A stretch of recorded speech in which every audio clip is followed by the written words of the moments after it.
How do you play A? So this is what I think of as a normal position for playing the A chord. It requires 3 fingers. You have to place them on the 2nd fret of the 4th, the 3rd, and the 2nd strings. So that's with the ring finger on the 2nd string, the middle finger on the 3rd string, and the index finger on the 4th string.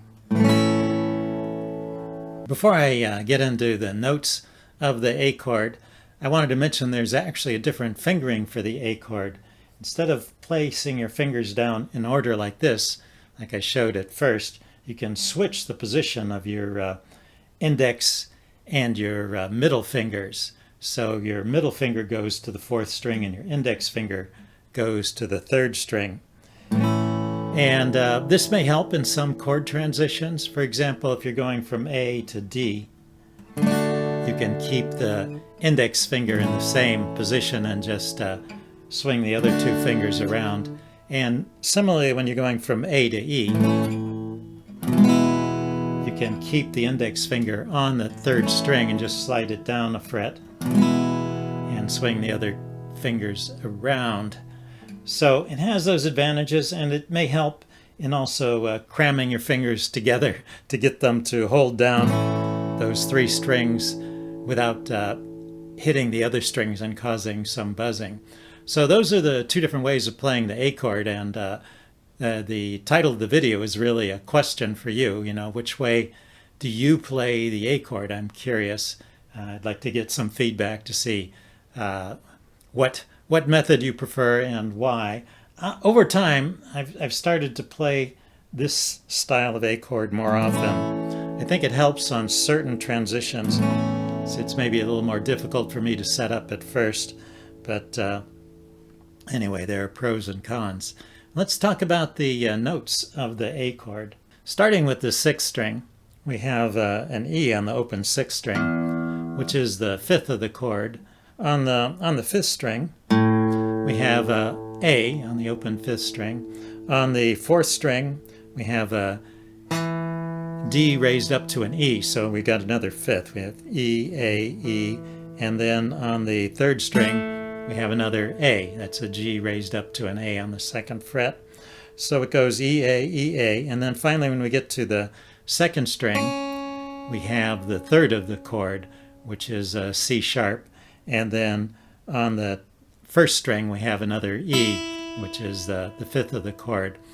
So A is repeated twice, E is repeated 3 times, and C sharp only shows up once when you play the chord this way, which makes it interesting for playing different variations. So let's talk about what you can do by changing the position of your finger on the 2nd string there.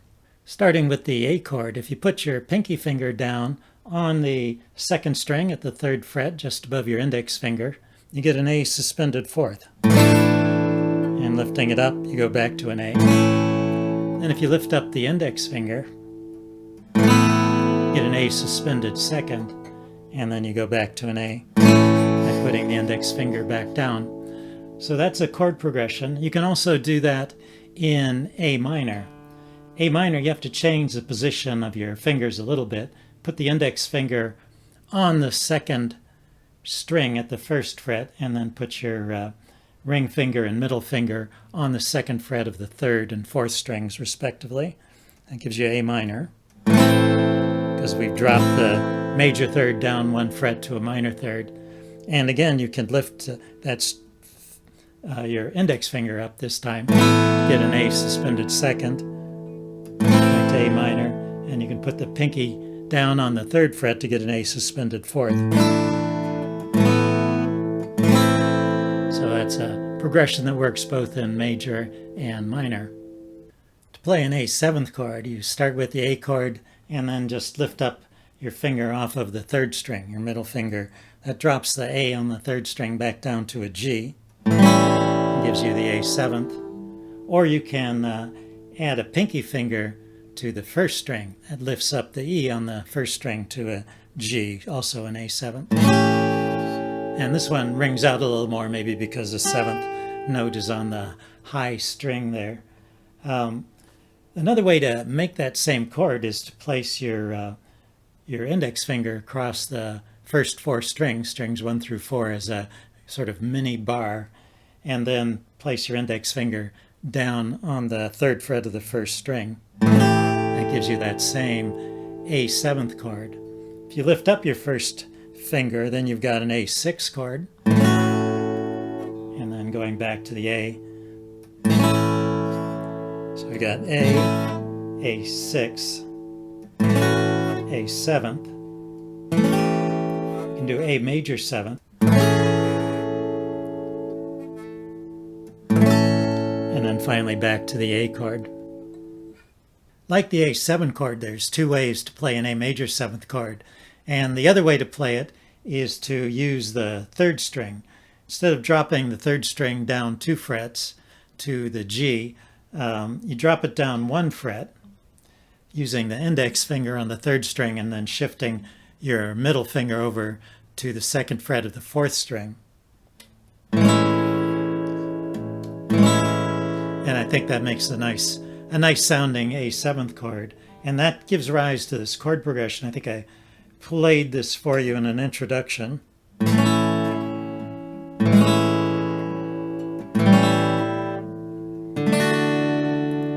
So what that is we went from an A to an A major 7th to an A7th, all just by changing the position of the fret they were holding down on the 3rd string, and then we settled or resolved to the D chord, because the A7th is the dominant 7th with respect to the D chord, so it naturally wants to resolve there. Next I wanted to talk about the A minor 7th. So we have the A minor chord here. We have the index finger 1st fret 2nd string, ring finger 2nd fret 3rd string, and middle finger 2nd fret 4th string. If you lift up your ring finger, just like in the case of the A, we're dropping an A down to a G, and so that's the A minor 7th. And there's the other way to get to an A minor 7th, which is to add the your pinky on the 3rd fret of the 1st string. That's also an A minor 7th. So that's everything I wanted to cover with respect to the A chord and its variations down low on the fretboard. But there are other locations for the A chord up the fretboard, and I wanted to talk about how you get from one location to another. So starting here at the bass, we have an A chord.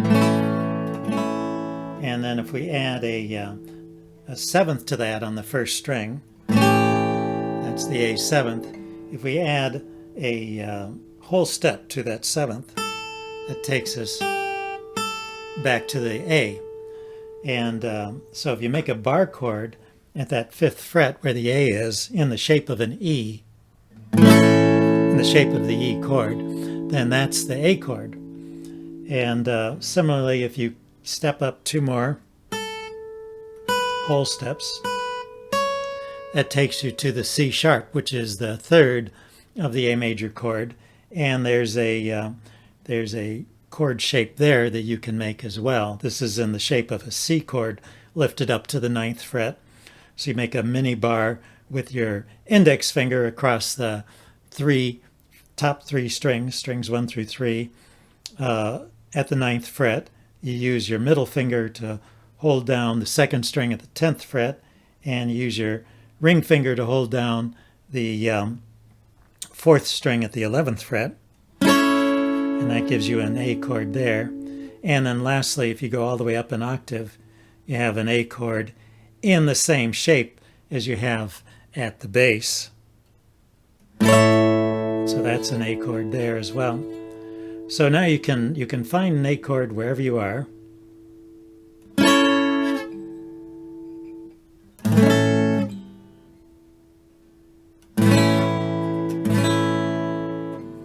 That's it for this video. Let me know how you play the A chord. Let me know if there's any favorite A chord variations that you like to play. And I'll see you next time. Bye now.